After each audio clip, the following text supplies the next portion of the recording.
mianatra eo atongotry Jesosy isan'andro.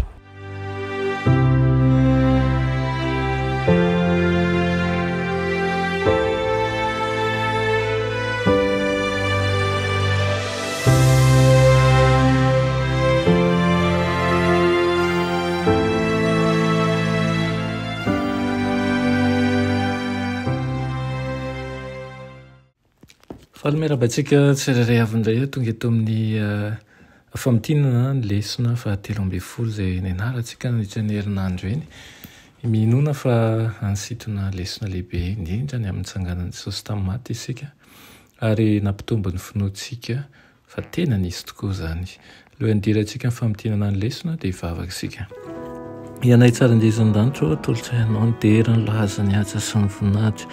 Isaoranay ianao manokana ianao amin'ny teninao izay nivoaboasina nandritra ny herinandro ity na ahafantarana zavatra maro nampiverina ao an-tsahanay ihany koa fa tsy hanganongano izy ireny fa tena nisy tokoa mba hahatonga anay ho vonona manjakariva indray ny teninao ary indrindra toky ny amin'ny fiasanao ny fiainanay. Amidina izany lesona izany izay ankehitriny dia okenao hiaraka aminay eto aminaran'i Jesosy. Amen. Lohateny lesonantsika moa dia manao hoe nitsangana tamin'ny maty ny tompo. Ny tsy anjery dia Marka 4:9 manao hoe fa hoy ilay zatovo taminy aza talanjona mitady an'i Jesosy avy any Nazareta izay nombona tamin'ny hazo fijaliana ianareo. Efa nitsangana izy, tsy ato izy jereo fa teo ny nametrahana azy. Nitsangana tokoa Jesosy avy any Nazareta hoy ny filazan'ny Marka. Tamin'ireo teny ireo dia ireo anjely no voalohany nanambara ny fahagagana lehibe momba ny fitsanganana amin'ny maty. Ireo evanjelista 4 dia nanome atsipiriana samihafa izay manampy antsika ihany koa takatra ny zava-nitsanga tamin'ny marainan'ny fitsanganana amin'ny maty. Saingy misy zavatra mitovy hevitra amin'izy rehetra. Ny vehivavy kosa mino fa ny mpianatra dia ny salasala. Taorian'ny porofo maro dia nino ny rehetra. Avy eo dia nirahan'i Jesosy hanambara ny vaovao amin'izao tontolo izao izy ireo mbola manan-kera hatramin'izao ihany koa izany didy izany mba hanambarana azy. Aoka ihany koa ambarantsika fa nitsangana tamin'ny maty Jesosy ary manome fiainana mandrakizay ho an'izay rehetra mino azy izy. Nandritra ny herinandro iny dia nijery zavatra antsipiriany maromaro isika ny amin'ny fitsanganany. Raha tsy laza fotsiny amin'ny andiny faharoa manao hoe ary noho ny maraina koa tamin'ny andro voalohany amin'ny herinandro dia nakany amin'ny fasana izy ireo rehefa niposaka ny masoandro. Jesosy dia nanambara fa aorianany hafatesany dia hitsangana amin'ny andro fahatelo izy. Maty tamin'ny andro antsoina hoe fiomanana izany hoe andro alohan'ny sabata izany Jesosy ary natsangana tamin'ny maty tamin'ny andro voalohany amin'ny herinandro aorianan'ny sabata. Natsoin'i Jesosy hoe ny andro alohan'ny ny herinandro aloha dia alahady faharoa alatsinainy izany fiomanana ny zoma ary sabotsy ny fahafito fanampin'izany nanana fomba fanisana isan-karazany izy ireo. Ny ampahana amin'ny andro no isaina ho ny andro iray manontolo. Tamin'izany fomba izany ny zoma no andro voalohany nahafatesan'i Jesosy, sabotsy andro faharoa ary ny alahady andro fahatelo. Nanomboka tamin'ny taonjato faharoa ny kristianina dia nanomboka nanaja ny andro voalohany amin'ny herinandro ho andro nitsanganan'ny tompo tamin'ny maty. Nataon'izy ireo tsikelikely ho andro fanoloana ny asabotsy ho andro mpivavahana izany. Saingy ao amin'ny testamenta vaovao dia tsy misy filazana mihitsy ny andro fitsanganana amin'ny maty ho andro mpivavahana. Nasehon'i Paoly mazava tsara fa ny fahatsiarovana ny fahafatesana sy ny fitsanganany amin'ny maty ny heviny ara-panoharana ihany koa dia ny batisa.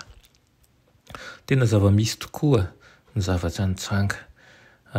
Tsy haiko natsaronao ny Marka 4:9 ray milaza hoe hoy izy taminy aza matahotra mitady an'i Jesosy avy any Nazareta izay nombona tamin'ny hazo fijaliana ianareo tsy ato izy. Jereo ny toerany nametrahana azy. Hitantsika amin'izany fa toe-javatra anankiefatra izany no manamarina fa tena zava-nisy tokoa izy io. Voalohany dia vavolombelona maro no nahitan' Jesosy nitsangana tamin'ny maty. Tsy anankiray ihany zany fa maro dia maro tokoa hitantsika ny Korinthiana voalohany toko 5:10. Faharoa dia tsy maintsy azo lazaina hoe tsy maintsy nanome tsolotra n'ireo miaramila nanatsy maso ny fitsanganana amin'ny maty ny mpisorona, raha ohatra ka hoe mieverina fa tsy marina zany. Ary fahatelo dia vonina ny ho faty hiaro ny tena zava-misy amin'ny fitsanganana amin'ny maty ny olona ny aina ny zava-nitranga. Hitantsika fa ireo mpianatra ireo dia nanao sorona ny tenany entina hanatanterahana ny baikin'i Jesosy hanamafisana fa tena nitsangana tamin'ny maty tokoa izy. Ary ao anatin'izany Saoly ihany koa ilay fahavalon'ny kristiana dia nahitany Jesosy nitsangana tamin'ny maty ary niova tanteraka ny fiainany. Ary isika izao ihany koa dia porofon'izany ny fisian'ny fiangonana kristianina mihitsy ankehitriny dia manamarina ny fisian'ny fitsanganana amin'ny maty. Maro ihany koa no ny voapasintsika tao anatin'izany fa tsy vitan'ny nitsangana fotsiny izy fa nilaza ihany koa ao Marka toko 1:17 ilay manao hoe fa mandehana izy lazao amin'ny mpianany sy Petera fa mialohanareo any Galilea izy any no ahitanareo azy arak'izay nolazainy taminareo. Ny voalohany nahita ny fasana foana aloha zany dia ny vehivavy sasany tonga izay nanositra ny vatan'i Jesosy. Rehefa avy nanome toky azy ireo fa efa nitsangan'i Jesosy dia niran'ilay anjely nijanona teo am-pasany izy ireo mba hanambaran'izany amin'ny mpianany sy amin'ny Petera. Noho ny hafaliany zava-nitranga dia niverina natao hatry izy ireo ary tsy nilaza ninonina tamina iza na tamin'iza. Teny an-dalana Jesosy mihitsy no niseho teo anatrihan'izy ireo ka napirisika azy ireo hiteny tsy amitahotra ny fitsanganany tamin'ny maty.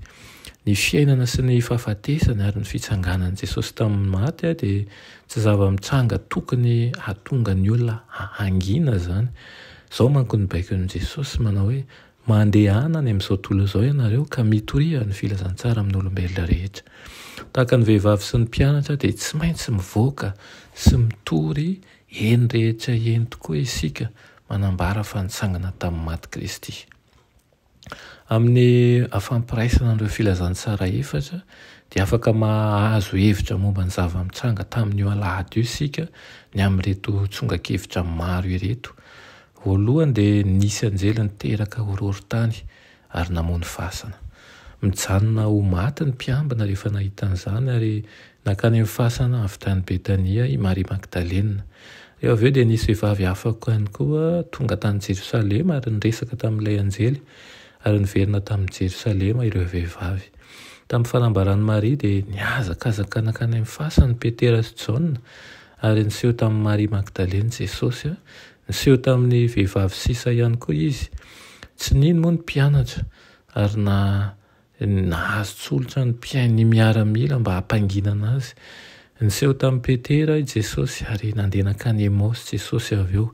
Nakany amin'ny efitra ambony ny mpianatra Emosy ary niseho ao amin'ny efitra ambony Jesosy dia ho masy ny mpianatra rehetrarehetra.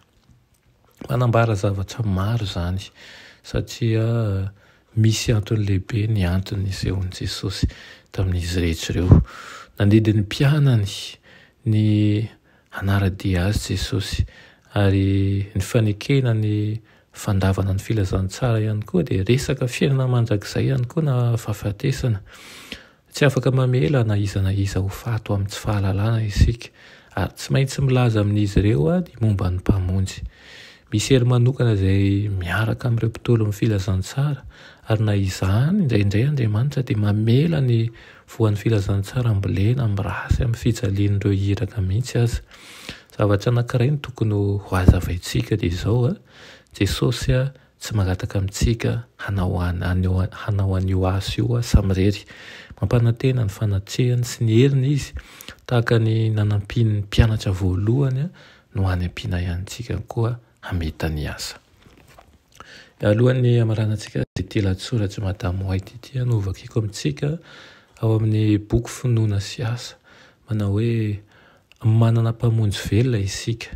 Tsy ao amin'ny fasan'ny Josefa vaovao izy nitsangana tamin'ny maty izy ary niakatra ho any amin'ny avo ho mpisolo toerana sy antoka ho an'ny fanahy mino rehetra. koa amin'izany rehefa no hamarinina tamin'ny finoana isika dia manana fihavanana amin'Andriamanitra amin'ny alalan'i Jesosy Kristy tompontsika. Hamarinina noho ny fahaminjehan'i Jesosy ny mpamota, ary izany dia ny faneken'Andriamanitra ny fahatanterahan'ny vidim-panavotana izay nalohan'ny olombelona no hoe nakatohatra amin'ny fahafatesana teo amin'ny hazo fijalian'i Kristy dia fanomezan-toky ny faneken'ilay mpanota mibebaka amin'iray. Dia amelany tena antsika izany ve isika hanana traikefa mivadi-po antoka ihany koa ny amin'ny fisalasalana sy ny finoana sy ny fisalasalana. Jesosy no antoky ny fanekena atsika amin'Andriamanitra. Ankasitran'Andriamanitra isika tsy noho ny fahamendrehantsika fa noho ny finoantsika an' Jesosy izay ho fahamarinantsika. Amen. Tsara indresan-danitra mbola misaotra anao izahay ny amin'izany teninao izany. Misaotra anao ihany koa Tompo izay mampianatra anay sy manongila tsofinao amin'ny fanahinay ao mba hatoky mandrakariva ny amin'ny tsipiriany indrindra ny amin'ny fitsangananao maty sy hanavao mandrakariva ny fanoloran-tenanay eo aminao. Tompo taio nisy atokantrano tsirairay avy ary aokana izahay ho feno ny fanahinao masina amin'ny anaran'i Jesosy. Amen.